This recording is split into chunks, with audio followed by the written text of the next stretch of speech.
Hey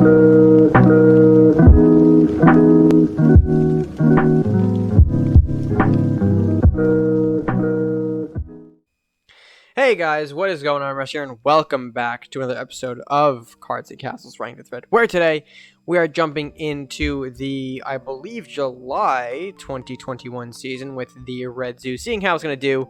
I think it's going to do pretty well. Maybe. 3,400 in our last season, although I didn't pre-record the matches. It's something that we just had to do, time constraints and whatnot, but I figured might as well get them to you guys with some extra little commentary, the hindsight commentary. So without further ado, let's go ahead and jump into match number 1 with the Red Zoo and see how it does for the July 2021 season. Alright folks, so jumping into match number 1. Not a bad opening hand we had for our decision. Obviously, we're going to remove the Beast Smash here. And Spiny, a great pickup to follow, I guess, our little wolf combination there. And the Fear, of course, as well. It's looking absolutely gorgeous. He's going to start out with a Lumberjack, or at least our opponent will. I'm going to let us respond with a Lumberjack of our own, actually, here. I go for the Lumberjack rather than the Wolf because I wanted to see if I can get some draw going. And hey, Lumberjack trade is usually fine. I mean, some people could argue that you might have played the Wolf here. That's cool, but I figured might as well get my draw in while I could here before it gets too wild enough to play the Lumberjack. Meanwhile, opponent responds to the Salahar Rider for turn. That's cool. I'm going to throw out my Wolf right behind, or right in front of the castle, actually. Following his move, right behind his move. Same thing. So he's going to hit me with that Rider here. I believe he actually hits and makes the connection, if I'm not mistaken. Let me just double check here as I'm going to allow him to play out his turn here. Yeah, he is going to go in here, go for the attack, except he's going to drop off a Spiny before actually connecting here. He does get the Wolf, unfortunately, which was a little bit of a bummer here. Now I couldn't generate more value with this Northlands Bear in my hand, which is a bit unfortunate. But it is what it is here. We're going to play that Bear anyway. It's going to remove the Spiny here, clear out the board on his side. We're down a little bit, but of course it's still very early in the game. Not too worried are we here. He's going to go with a Shaman in response. That's going to be fine. Bit of a cycle here. Not really doing a whole lot. Getting the 2/4 body out. It's all good. I draw the Beastmaster for turn, which I think I do actually go for here. If I'm not mistaken, I don't remember what I do. We'll see. I mean, I'm considering potentially a Fear here. And okay, yeah, I do go with the Fear. Fear, and then the Bestial Rage Spiny, I think, is my play. Yep, which, of course, we're going to start pegging away at the castle a little bit here, chipping a bit for 3 each turn here. We do have a second Bestial Rage as well, so if he does want to throw out that Shaman in front, our Bear can make the trade if it wants to, or the Centaur. Although I believe I throw the Bestial Rage onto the Bear just because it's a bit, well, probably should have thrown it on the Centaur now I'm looking at it, because Bear is slightly weaker than the Centaur. No. Bear was the right call. More health. Gotta remind myself that 4 is bigger than 3 initially. But yeah, he does throw the Shaman to block here. No additional turn, which is a little concerning. But I see the opportunity. I'm going to take it here. 4/5 connecting to the Shaman. We're going to run that in 3/4 as well. Meanwhile, I'll just bring both of these things back, not without dropping the Centaur for some additional pressure to get the game over with a little bit sooner. So we leave that for him to deal with here at 6 gold. We'll see if he's got a response. He has to get these units off of his face here. I'm doing 6 a turn with the Centaur and the Spiny here, not to mention the additional Spiny that's already in hand. It's not looking good for him. Certainly not looking good for him at all here. I forget what he responds with. I think he does have something for the Centaur. I'm considering a Beastmaster here, but okay, he shoots his before mine. Ends up getting 2 wolves, which is not ideal. But he actually throws out this little gem. The Mystic Journey Beastmaster, which is fine here. And this is actually, I do want to highlight this just because this is unfortunately where I think we had a misplay coming from his side of things. There is a lot of things. I mean, if he plays the wolves well, they can make effective trading happen. Well, I'll let the turn play out here and show you here, but I think there was a bit of a misstep with the wolves. He sacrifices the bottommost wolf into the Bear first and gets these guys stronger here to deal with the Centaur in the back. Now, why I think that's a mistake here is because, well, the Bear is still alive, first of all. That's never a good sign. He has to put now the Bear Hog into it, but he could have actually traded those back wolves that you saw in the back into the Centaur first, so that way the wolf at the bottom becomes a 3/4, connects and kills the bear, but also trades with the bear to generate a 4/5 bear hog, enough to kill my spiny. So unfortunately, I don't think he picked that up here. I think he mixed up his math a little bit here, because now, sure, the wolves can kill the centaur, but the centaur is not the main issue here. The issue is my rampaging beast, and now there is no buff generating from that back wolf onto the front bear hog. So really nothing is happening here. It's sort of a not effective trade here he has to make. So yeah, he does kill off the centaur, which is the right call, but now, as you can see, the bear hog is at 3/4 rather than a 4/5, whereas it could have been a 4/5 if he had put the wolves in the correct order, traded the wolves in the correct order.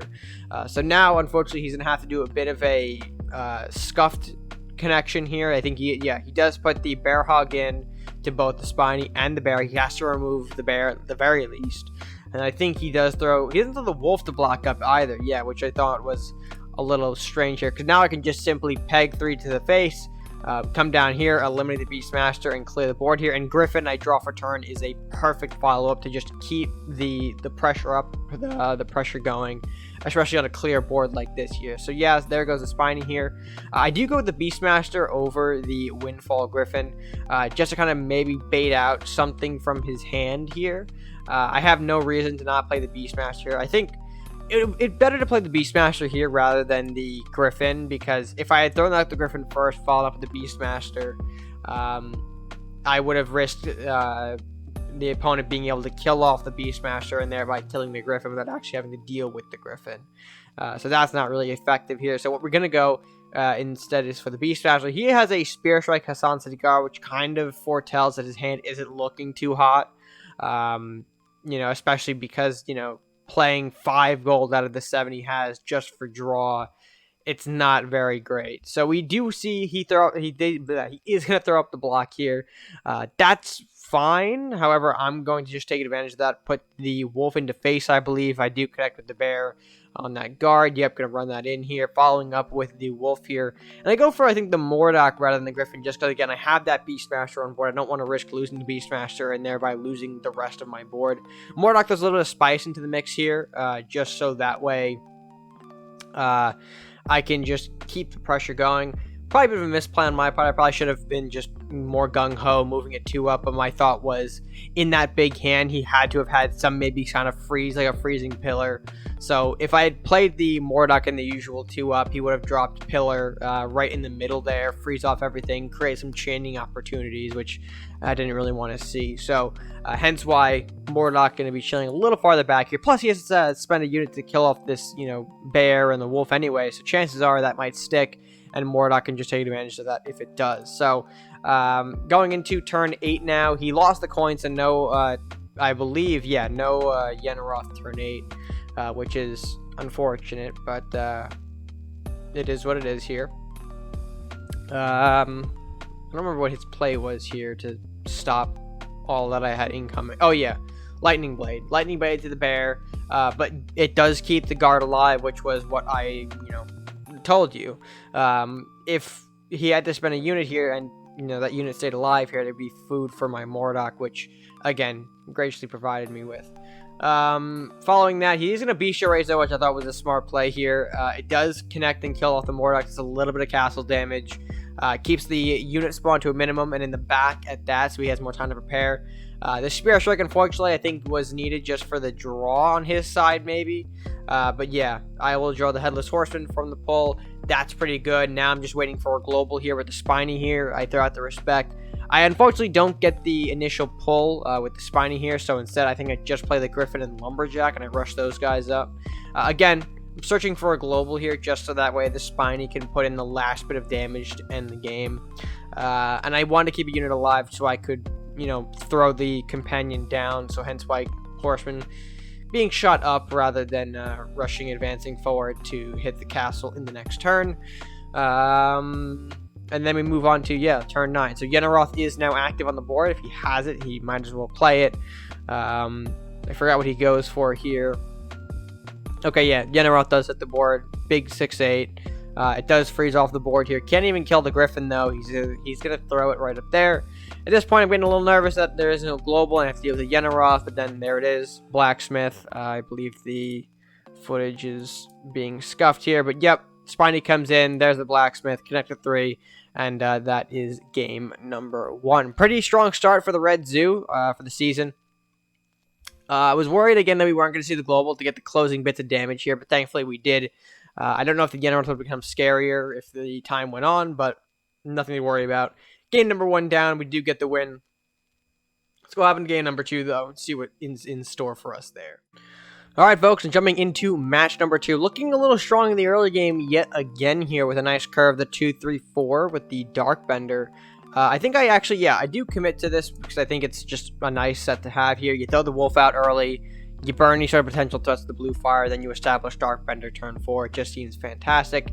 Bestial Rage is a nice little pickup as well, although we're not going to be seeing that until later in the game, most likely. Lumberjack does hit the board now, just like the start of the last game here. We pick up a Ramrus, which is cool. We can synergize that with the Wolf in the next turn, maybe get a little bit of a Ramrus Bestial Rage combo going.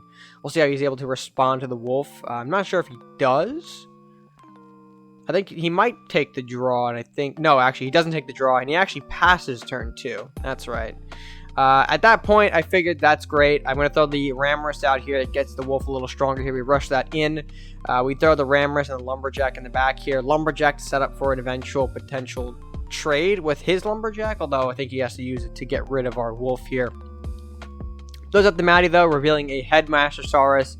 Perfect stats to kill off the Wolf here. Now, he can throw the Lumberjack in to defend, but still opting not to block. I figure that's going to be a great setup for my Dark Bender here, so I take that. I hold the Ramrus back here rather than connecting to the 3 because, again, you notice that Bestial Rage is in hand. That's going to synergize well with the Dark Bender here and make that a big, big threat in that mid-game. So I'm going to hold off the Ramrus hit for now here in the anticipation that he can't really kill it. Which, you know, right now, certainly he can't do that unless he's got something up his sleeve here. He goes for the Armory play, which I think is fine, but there it is. He gives me the setup here for the Bestial Rage here, creating the 5-6 Dark Bender that I shoot into the face there and retreat the Dark Bender back, obviously not without getting the Ramrus shot into Castle first. I figured why not just keep up the offensive pressure. I didn't really Blue Fire or Fear here just because I want to save those as tools for when, you know, I need the Dark Bender shots at like the latter stage when he starts to say, you know, when he starts to get really desperate. And I feel like right now, nothing that he has on the board could really threaten the position I'm in right now. Dark Bender's out of murder range. He's still a ways off from the Mercenary's execution.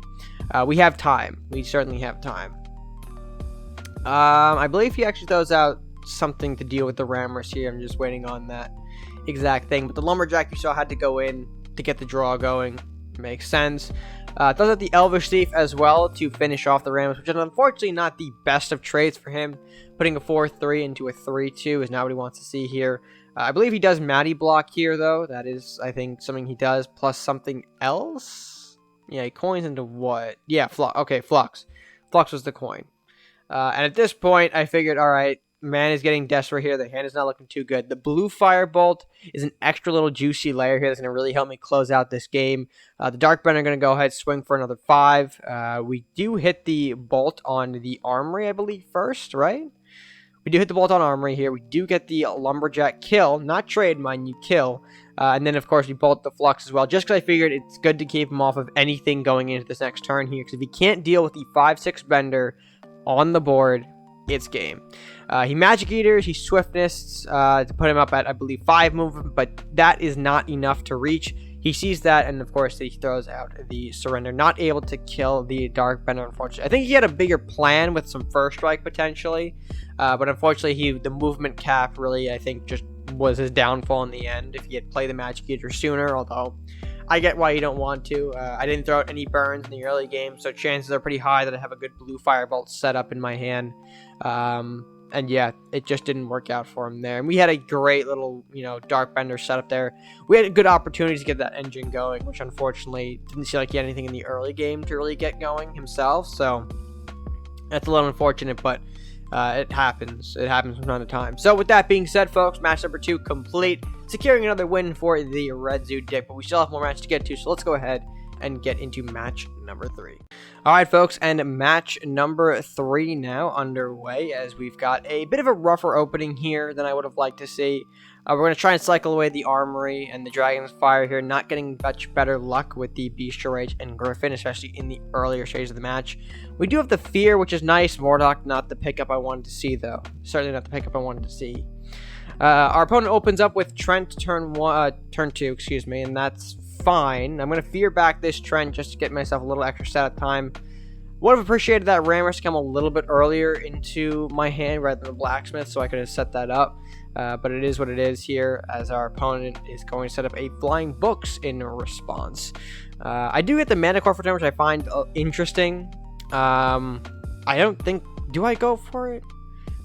I think, what do I do? Okay, I coin Bear. I coin Bear just to kind of set up some additional defense here, just so he really can't hit over the Bear without wasting a companion. I figure the worst he could do is probably Armory here, which he ends up actually doing, so creating the 4/4 to get that initial trading, but he actually doesn't connect into the Trent, which I found interesting here. I go for the Ramrus, or at least I'm going to attempt to. Although doubling back here, because I actually go for the Bestial Rage, I believe. Yeah, I go for the Bestial Rage here. This is going to effectively clean up both of his units here while setting the Bear up in a great position along with the Mana Core here. So Mana Core will take one of these hits from I choose books first to then set myself up to position right in front of Castle here by taking out the Trent with the remaining attack of the Bear. At this point, I'm feeling pretty good here. The Priest Cleric, maybe not so much, but... I believe I do. Yep, there I get the Blue Firebolt in hand, which is kind of enough here to pair alongside with the Rammers to actually kill off the Cleric without giving my opponent any additional value here. And by sniping off the Bolt, I do actually keep the Bear alive. So I go for that here. I get the Rampaging Bear to a 5/3. I connect with the Cleric here. It doesn't get any healing because nothing was damaged onto the board. I debate whether or not to put the 5/1 into the 3/2, the Priest into the, or the Bear into the Priest here. I think I choose to hold it for now. If I don't, I might. Do I hold it or do I trade it? I think I might have traded it. Because I figured I'm not going to get any use out of the Bear because it's just going to die to whatever I hit next. So I figured, why not just clear the board here, set up with the Ramrus here, and just keep going here. Unfortunately, he has another Cleric, which is a bit unfortunate. I believe, oh, now that I'm looking at it, I could have just done the Bestial Rage Blacksmith to just, you know, kill off more of his stuff, but I choose to go for the Griffin instead, which, I mean, it's fine. Griffin is still 5'8", it's a big boy. He goes for the Beastmaster in response here, low rolling on that dual wolf, which, you know, unfortunate for him, but actually sets up in a position to where now I can get rid of the Beastmaster if I wanted to with the Bestial Rage, which I think is actually the play I go for, if I'm not mistaken. I believe I go Blacksmith, Bestial Rage, Griffin, connecting to one of the wolves and the Beastmaster here, so it gets rid of the second wolf. And then just sort of pass the turn from there. With I think I Lumberjack as well before I pass turn. But yeah, I'm going for this here just to eliminate the Beastmaster. I really spent some time though debating on whether or not I should go for the Global or for the Beastmaster. Potential hindsight here, might have been better to go for the Blacksmith, just so that way his units would have had to put more of themselves into the Griffin to trade. But yeah, I get a little greedy here. I go for the Beastmaster, connect and kill off the 4/4 rather than the Global here. And I believe I do set up the Lumberjack as well for the follow-up. Yeah, because at this point I'm feeling pretty good. We're both getting down pretty low in our hands here, which I think is surprising, especially considering that our opponent is running yellow. So he had some draw during the game as well, which, you know, we didn't really see too much of. Well, I think we did see books, but there might not be anything else. Opens up though pretty strong here with the Fat Bard. That creates a little rat swarm for us to deal with here. Although thankfully we do have a Rat King Armory for turn, which I think I don't actually opt for right away here. I think I actually opt for the Mordok here, connecting to the 3/2 rat up at the top there, just so I can get this guy going, get that established. Seeing what I generate here, because I'm thinking he has to put some additional cards into the Mordok, just because, I mean, yellow, white doesn't have that hard removal needed to remove Mordok here. So I believe how do I do this? I put the Rammers actually into the rat just to clear off some space a little bit here, and then set up the Wraith to block. I feel bad leaving the Cleric alive, but I really just can't deal with it yet. So I figured I hold back. He's probably going to maybe go for the Mordok, and that's what I'm hoping for, just so it's there. But he actually goes for a sneakier play here. Centaur is my blacksmith here, buffed by the globals after all in the back. That's going to decrease my Wraith a little bit here, so that way I can't really kill it off with the armory in the follow-up turn here. Thankfully, I think I do draw a blue firebolt, yeah, which I think I use onto the fat bard here just to remove a little bit of a global buff here. I believe that's the play, right? Yeah. I'm taking my time considering this, but I believe, yeah, there... come on, Red. You blue fire it anyway, so you might as well go for it. But the idea is I blue fire the fat bar, right? And then playing the armory lets the cleric die fairly easily. Yep. Go for it. Go for the armory. I believe I slightly misplay here and go for the Wraith connection first, giving the Centaur the heal, although not really going to matter considering what I do next here. I end up fearing the Centaur back to push it into the range of the Mordok here, so the Mordok can generate an additional unit here. And that, yep, there it goes. So then I generate the 4/3 Banshee. I feel no need to really push it up or advance it, so I hold it back for now, which, you know, works here until I see a big Mordok of his own, followed up with the Bestial Rage. That kind of just really threw my hopes down the drain here as he generates a Wraith from that initial rampage. And yeah, things go from bad to worse. I think I went for the wolf play here. Yeah, I probably should have gone with the Rat King to clean up the Wraith and save the wolf bodies for more Mordok spawns. But I kind of do a mixed match of the two here. I put the Rat King into the Wraith, leaving the 4/5 wolf token, trying to snipe with the sacrifice, although that doesn't work. I think if that sacrifice might have hit, game probably would have been a little bit more different. But yeah, this is going to hurt here because now Mordok can, of course, connect with the wolf here. The spawn, as you're going to see, is able to kill the armory, which I probably should have played that armory a little bit better, although realistically, I think wherever I would have put it, he would have had a unit there to get rid of it anyway, which is unfortunate. And then follows up with the second Mordok, and at that point, I know game is not going anywhere here, so I might as well just try to block out the best I can. Throw the Griffin out to try and connect and stall with the Mordok here, putting both rats in the Banshee here. He draws the Shockwave, which is pretty critical to how he actually wins the game here, as you'll see in a moment. He is going to, I believe, yeah, he's going to Mordok into the Griffin as I predicted here, and then following up with the Wraith into the castle. But then does a really little smart maneuver here with the Shockwave, pushing my Griffin into his own face, so that way his next unit here, the Beastmaster, can use his spawns to easily just pop it. Goes for the bear kill just to preserve the body and put more aggressive pressure on me here with the bear hog up top. At this point, I'm hoping for good draws here, like maybe Mordok, but at this point, the deck is run out of steam. I really can't go anywhere here. The best I can do is trading up with that bear hog, but at that point, I'm leaving 8 damage from the Wraith and the bear, respectively. We're in sudden death here. It's not looking too hot. There's the Wraith connecting for 4. There's the bear connecting for 4 here. And unfortunately, he does have the Centaur to connect for the last 4. The sudden death being the final maneuver, although chooses to just go for some additional BM and go for the Centaur and playing out his hand before killing me, unfortunately. Which was a bit rough, I gotta admit there. But realistically, not much I could really do against the second Mordok. I felt like the Mordok Rampage was pretty much the turning point in that matchup here, which really sealed the deal for him in a top deck war scenario.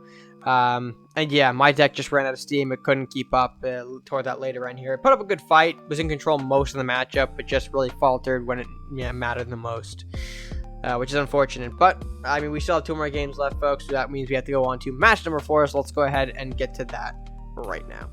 And as I say, what does match number 4 have for us? Well, unfortunately, I kind of didn't realize I wasn't recording for the opening portions of the match. Unfortunately, I mean, I think from what I can recall, it was like an early lumber trade followed up with, I don't know if it was Ramris. The thing is, I don't remember here. All I know is that I was kind of effectively able to get this bear with Bestial Rage out pretty early here to start dominating his side of the board here against what seems to be a Windy Hooks deck, which is fantastic because, I mean, putting up an early pressure against them is great when they have no global setup here. At this point, I think I'm debating here. I just played the Rampage on the bear here, so move that in to kill off an armory and deal castle damage. And I followed up the Rat King just to create more bodies on the board here. I figured I could always blue fire both the hooks later. Actually, it's a wise thing that I did hold it because of this next play that our opponent does here. The Cloak of Ice into the Smith, which I realize I have no immediate removal for, except the blue firebolt. So I do take the blue firebolt here with the upkeep I have from the Rat King for all of my gold. I connected that. I also realized my opponent is low on resources, so I figured if I just start hitting all of his pieces, it's just going to be, perfect. I do play the rats, I think, slightly off here, just kind of avoid Freezing Pillar, kind of. It's a little scuffed, but it is what it is here. He just still had that Rusty Hooks from earlier, but ultimately realizes that he can't do anything and surrenders. Yeah. A bit of a quick one in terms of this match. I think the match itself is like maybe 3 minutes, but I forgot to record like the first half of it, so yeah, it's kind of my bad. I mean, it's a win though. I got the last portion of it, so you see that we're actually winning with the bear. But yeah, it's gonna be a quick one here. So it does put us at 3-1, moving into match number 5 here. So what will match number 5 hold for us? Let's go ahead and find out. Alright folks, in match number 5, kind of sees us in a bit of another awkward hand situation again here as we're pulling the Griffin and Mordock early. I figured I got to get those out of here and end up pulling the Flamestorm and the Blue Fireball, which I feel like are going to be a little bit nicer here. Those are going to hopefully do more work, at least in this portion of the game here. Although Flamestorm with Rat King, I know people, are going to think I'm crazy for running the same thing back. I know I was actually told by a couple of people that it's not good to run Flamestorm and Rat King in the same deck. I think it works here, especially when you have some swarm stuff running around here, whether it's undead, rats, etc. I just like to keep the Flamestorm in the back pocket here. Really don't have any action for like the opening 3 turns of this game, and I figured, okay, might as well go with the Rat King then to poke the waters and see what he's got. No way I'm going to just waste a Flamestorm out of the gate for 2 damage. So yeah, that's fine here. Potentially scared that it was a rush deck that I was facing just by the color scheme of it here, but not going to really be the case here. So really haven't seen any sort of early plays. I think that's where that fear got shut down. He does play the Dark Bender for turn, which is fine. I think he coined that out here, which I see, and I'm like, okay, let's start getting this in then here. So the rats are going to start rushing in. The rats trying to create some pressure here just to get rid of the Dark Bender here. I have 3 rats set up to deal some type of damage to Dark Bender, so that way I can blue firebolt it in the next turn. Following this though, he is going to Dragon Knight here. So Dragon Knight, a little nice for him. It's going to clean up some of these rats more effectively here with the double bodies. I believe Dark Bender going to go ahead and push against the rat. Yeah, the rat. He wants me to keep this upkeep here, which is ultimately going to be what's going to get rid of his Dark Bender, as I can see. Pushing up the Rat King, bopping the Dark Bender for 1, bolting it here, and then putting the rat into face as well. I did set up a little bit of chain potential here if you want the Lightning Blade, that bottom Drake here, just so it's a little stronger and takes out 2 for 1 rather than, having to deal with the Mystic, rather than wasting the Knight. But unfortunately, he has one better, the Temple 5 Gods, of course, allowing both of his units to kind of stay alive here.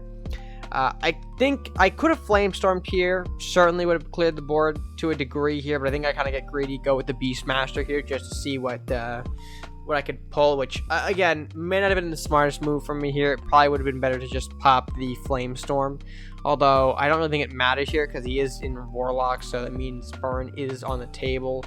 And I don't remember if he Dragon's Fires. No, okay, he Temples. He sets up another Temple, which I figured, okay, that's interesting. I think I'm going to be able to work with this, but then he forced, yeah, okay, not Dragon's Fire. He bolts my Beastmaster with the 1 gold, and of course lands 4 with that Dragon Knight here. And gotta admit, the double Temple is certainly frustrating here. I believe, what do I do here? I consider Griffin, I think, just to get another body on the board here. I think that's what I go for. Yeah, I do end up taking that, which might have been a mistake here. wasting a lot of health on that Griffin just to clear a 2-1. So yeah, at this point I'm getting a little nervous here because I mean dual temple plus Vikings. Mystic Raz could be at the back corner at any point here, so it's a little dicey. He does end up going for a lumberjack here, and at this point I think the second Beastmaster, man, it tempts me. I think I just play it for the bodies again, man. I think, yeah, I just play it because I want bodies on the board here, which I think is just not the call from me. I do feel the lumberjacks, meaning that he has to put the bigger of the two units into my Beastmaster, or my beast if he wants to make the trade. But again, I think he has the answer for it. Yeah, he fears it for draw. I know that much, and then yeah, he has the Dragonfire. So not only clearing out the Beastmaster, but pretty much everything else. Didn't need to do that, but at this point, I'm like, okay, you know what? Fine. If you want to play it that way, we're just going to Flamestorm now. We're just going to pop your board, just, you know, because I'm sick of looking at that Faithful Drake. And then I go for what I think is just a Spine here. Again, it's just because I want bodies on board at this point in the game, man. I feel like I haven't been able to really assert any sort of board presence other than the racking in the early game. Everything else has been shut down pretty hard here thanks to Burn here. And now Yenneroth not making my situation better considering my hand. It's just not good. The Lumberjack here is a nice little pickup here because at this point I figured I can't really remove the Yenneroth this turn. So might as well just do a little bit of backer removal and actually clear off the temples here, negating his chain that's on the board here. Just leaving the 6-8 rather than a 6-8 chain 2. Which I feel like is a little bit better. Although he pulls, I think, another fast one on me here with the Yenneroth, as you'll see momentarily. Yeah, Mystic Journeys, which is not exactly great here. And then follows up with dual Banshees, going to removing both Centaurs in the back there. It is painful. It certainly is painful. And then I believe he Yenneroth up top here and removes the Spiny. Yep, there it goes here, leaving me with just a Frozen Lumberjack to deal with all of this. And yeah, my hand is essentially not capable of dealing with the Yenneroth this time. I think I go for the Mordok play just because I have nothing else, and I was hoping that maybe a Horseman can just bop Yenneroth and clear it, and then get some kind of rebound going. But unfortunately, like what I'm looking, as you can see, I'm bouncing between the cards here. The math is not adding up here. I go for the Mordok. I get the Horseman on the wrong target, leaving a 6-1 Yenneroth to do his thing, which is not what I wanted to do. It does leave that big boy alive here for a big 6-shot into the face. And you'll see that is unfortunately just the end of the game here. As we are in turn 10, we are in Warlocks. He Rakanoths, which is unfortunate. He does remove the Lumberjack as well, connects with the Rakanoth, and yeah, deals lethal damage. So ultimately putting us at 3-2. I guess I didn't show the ranking for this. Spoiler, it is a 3281. That was our final ranking for the deck. Certainly lower than last season. I believe last season we pushed into new 3400 territories with the deck, but unfortunately this season dropping just thanks to shenanigans. I mean, the third game probably maybe could have won. This last game though was a slaughter when it came down to the last few turns, as you could see. Really just not having access to anything and being shut down by big goddamn Rakanoth. It's unfortunate, but yeah, that is where going to be the Red Zoo ends off for the month here. Not bad though, still maintaining positive wins here with the 3-2 record. Just a shame that Rakanoth had to show his head. But with that being said, folks, that is going to be our 5th and final match, so might as well move to close out this video. Alright folks, with that being said, that brings us to the close of another Ranked with Red. If you guys did enjoy the Red Zoo in this season, let me know by leaving your thoughts down in the comment section below, as well as giving this video, I should say, a like, sharing with friends, and of course subscribing if you or haven't done so already. The subscribe is the best way that you can show your support of the channel and help us grow, getting ever so closer to 1,000 every day. And it feels surreal almost after 5 years on the platform. But regardless, again, hope you guys did enjoy. And yeah, with that being said, Until next time, stay gaming.